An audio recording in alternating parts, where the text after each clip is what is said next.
60 দিনের অস্থায়ী যুদ্ধবিরতিতে রাজি হয়েছে হামাস। যদিও এই বিষয়ে এখনো কোনো মন্তব্য করেনি ইসরায়েল।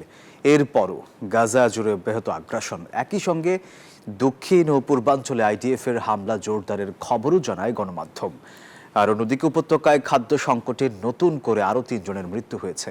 এই পরিস্থিতির জন্য ইসরায়েলকে দুষছে জাতিসংঘের মানবাধিকার সংস্থাগুলো। চারদিকে বারুদের গন্ধ, ক্ষুধা তৃষ্ণায় কাতর অসহায় মানুষ। প্রায় 2 বছর ধরে ইসরায়েলি বর্বরতার আগুনে পুড়ছিল গাজাবাসী।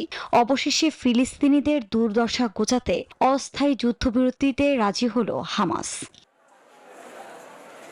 গণমাধ্যমের বরাতে জানা যায়, মিশর ও কাতারের প্রস্তাবিত এই পরিকল্পনা যুক্তরাষ্ট্রের বিশেষ দূত স্টিভ উইটকফের দেওয়া কাঠামোর উপর ভিত্তি করে তৈরি। এই 60 দিনের অস্থায়ী যুদ্ধবিরতির সময়সীমায় ধাপে ধাপে অর্ধেক জিম্মিকে মুক্তি দেবে হামাস।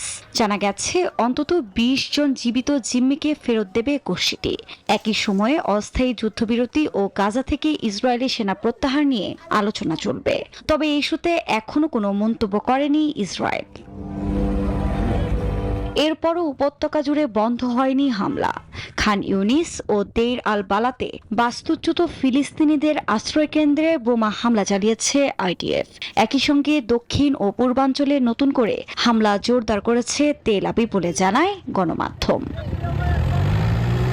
এদিকে গাজায় বাড়ছে অনাহারে মৃত্যুর সংখ্যা।